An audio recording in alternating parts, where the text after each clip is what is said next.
Hi, kindergartners. This week, we've been learning about the Indian holiday of Diwali. Hindu people in India celebrate the new year and they call it Diwali. It's also called the Festival of Lights. One thing that you might see are these beautiful little clay lights that people put in their homes and outside their homes to light the way. Also, you might see a Rangoli design. In this story, we found out that people make Rangoli designs of all different shapes and sizes and colors outside of their houses, right outside of their doorstep, so that the goddess Lakshmi will bring good luck to the families who live there. It also welcomes families and friends to come visit during Diwali, and it's a sign of strength and generosity. All right, so today when we make our own Rangoli designs, you're going to get some materials from your tote bag. You're going to get from your art folder 2 pieces of paper that are clipped together. That look like this. One's the circle, one is the pattern with the squares, and then there's also just a piece of black construction paper. And you're going to need that for mounting your finished design. You're also going to need a glue stick and a pair of scissors. You'll need those a little later, so I'm going to put those to the side. And of course, you're also going to need some markers. So I made this one with colored pencils. You could use those too. Markers go a little faster. Colored pencils take a little more time, but they both look beautiful. We're not going to use colored sand in the way that people do in India, but because we're doing ours on paper. Take a look at the one that I made.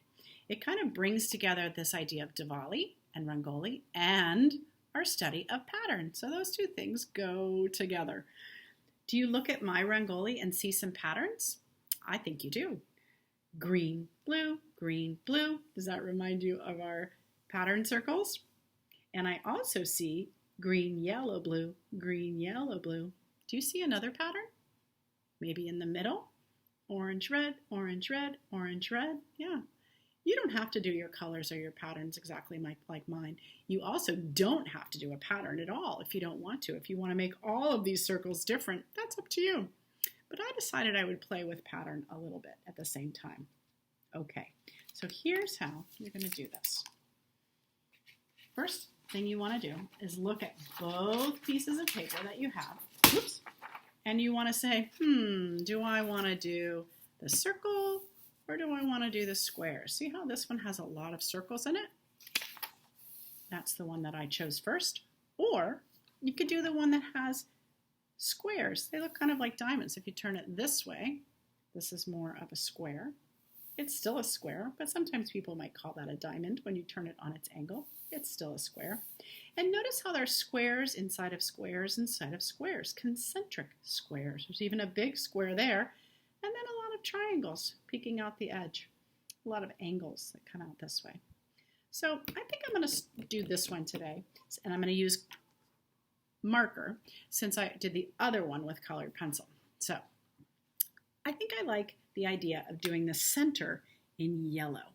It's almost like it's a light shining through. So do you notice how I'm just doing that carefully and slowly? It's okay if you go over the lines, but you really want to take your time with this project. I'm going to go over here, starting in the middle again, and I'm going to do the blue.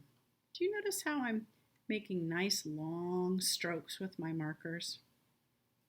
Going across, and I'm using the flat side of the marker. Instead of doing that, I'm holding my marker at an angle. You can try that if you want to. So I see, I left a little white there and a little white there. That's okay. Now, when I look at this, I think I really like this blue.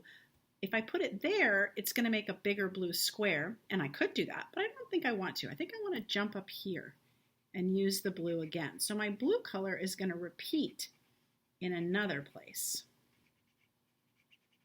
like that.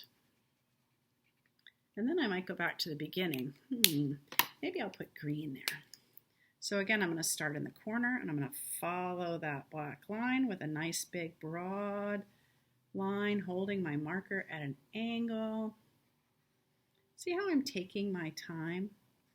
If it goes over the edge, I'm not going to worry about it. The trick is just not to go too fast. Okay. I'm not going to color the whole thing in with you because it's going to take a long time, so I'm going to show you one that I already finished, but first I want to show you how you cut it out. When you're ready to cut, fingers on the bottom, thumbs on the top, open up the scissors and chop, chop, chop. Notice how I'm turning with this hand as I'm cutting. Oh, we're getting a lot of shadows. Sorry, guys. And I'm just going to keep cutting that till it's all cut out. You know how to do that. Then I'm going to show you. This is the one that I finished. And I can take this paper and I can glue it right on the back. And there I have my Rangoli design. One more thing. When you glue it, put the glue onto the white paper. And then glue it down. Just like that. Okay, on one side I have that one, on one side I have this one. All right, I can't wait to see your Rangoli designs, everybody. Take your time and enjoy this project.